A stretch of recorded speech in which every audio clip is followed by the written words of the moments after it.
Kamusta po kayo? Bago po ang lahat, first things first.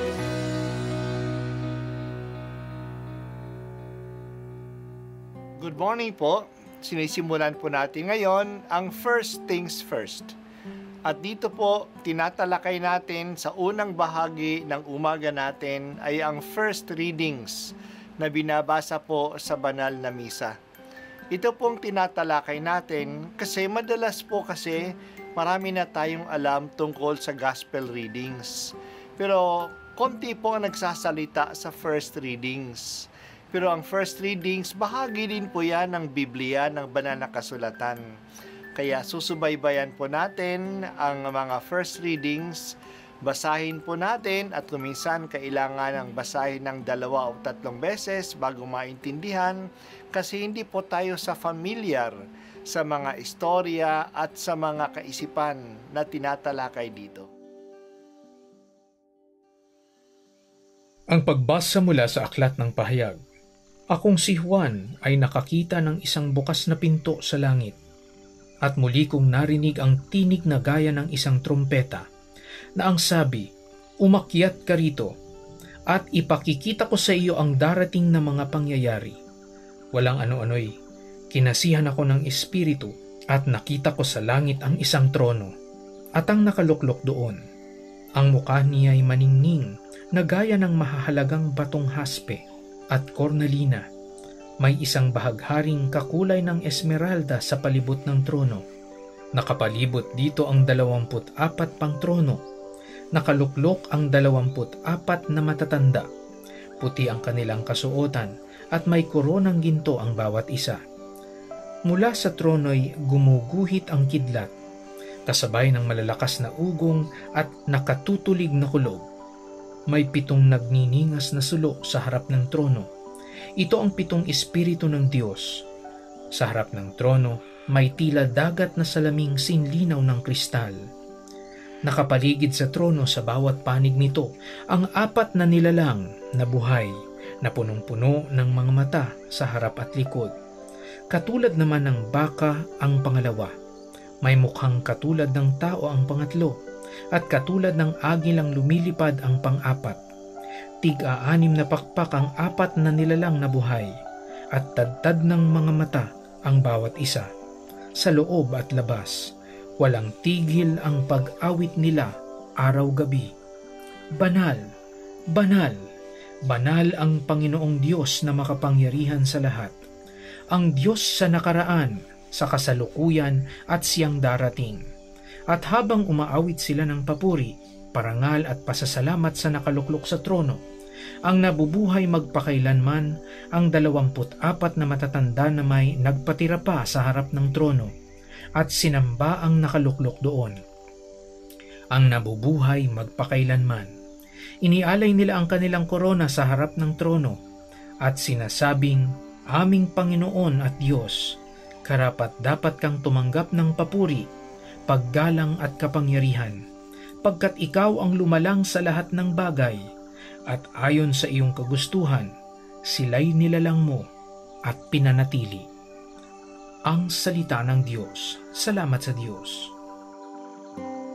Ang Aklat ng Pahayag ay tungkol sa 2 bagay. Ang pangyayari dito sa lupa at ang mga pangyayari doon sa langit. Minsan, ang focus niya ay ang mga nangyayari sa lupa. Nilalarawan dito ang kahirapan at kasamaan na nararanasan ng mga Kristiyano. Ito ay ang larangan ng struggle na pakikipagtunggali sa kasamaan. May mga pag-uusig na dumadating sa mga Kristiyano. Minsan, ang focus naman ay nasa langit, kung saan ang lahat ay maluwalhati. Ito naman ang kalagayan ng tagumpay. Ito'y nagpapaala-ala sa atin na habang nag-i-struggle tayo sa mundong ito, may langit na nag-aantay sa atin. At nandun na ang mga nagtagumpay at sila'y maluwalhati na at nag-aantay sa atin.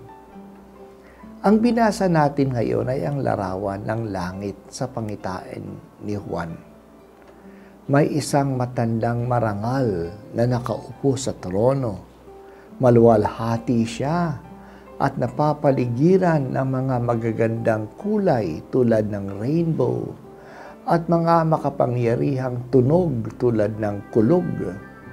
Nakupo sa trono ay pinaligiran ng 24 na mga matatanda na walang sawang sumasamba sa kanya.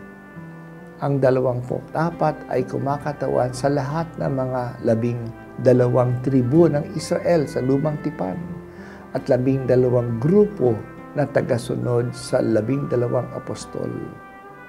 Kasama nila ang 4 na nilalang, the 4 creatures, na kumakatawan sa lahat ng kakayahan at kapangyarihan. Sila ay sinasagisag ng 4 na hayop. Ang leon na kumakatawan sa katapangan, ang toro na kumakatawan sa kalakasan, ang agila na kumakatawan sa pagiging maliksi at matayog, at ang tao na kumakatawan sa karunungan. Sila ay puno ng mga mata. Ibig sabihin, palaging gising, palaging nagbabantay. Kasama sila ng 24 na elders na patuloy na sumasamba sa Diyos.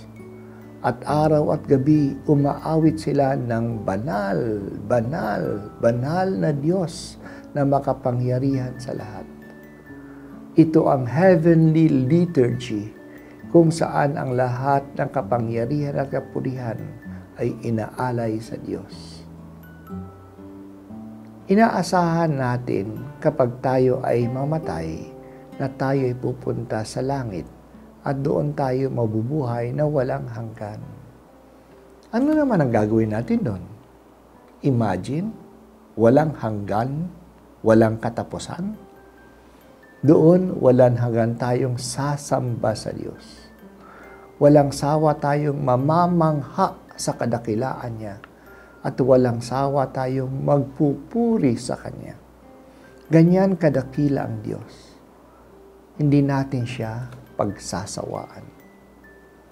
Pero, hindi na kailangang mamatay muna bago tayo sumamba sa Diyos. Ngayon, sa lupa, ay simulan na natin ang pagsasamba sa Kanya. Sinasamba natin siya kapag sumusunod tayo sa Kanya. Kapag tayo ay nagdarasal at kapag tayo sumasama sa banal na liturhiya. Ang liturgy o paglilingkod natin sa pagsamba sa lupa ay pagkikiisa na natin sa pagsamba sa langit. Ang awit na pagsamba natin ay yung awit din ng mga nilalang, ng mga anghel at ng lahat ng nasa langit. Isipin natin ito kapag sa misa, inaawit natin ang Holy, Holy, Holy is the Lord God Almighty. Heaven and earth are full of your glory. Hosanna in the highest. Yan din ang inaawit ng mga anghel, ng lahat ng kapangyarihan at lahat ng naligtas sa langit. Nakikiisa tayo sa kanila sa pagsamba sa Diyos. Tunay na banal ka, O Diyos. Ngayon din sa lupa, hindi pa gaano namin nababanaagan ang iyong kabanalan. Pero doon sa langit, mararanasan namin at tunay na lubusan kaming makikiisa sa iyong kabanalan. Pinupuri ka namin, banal na Diyos.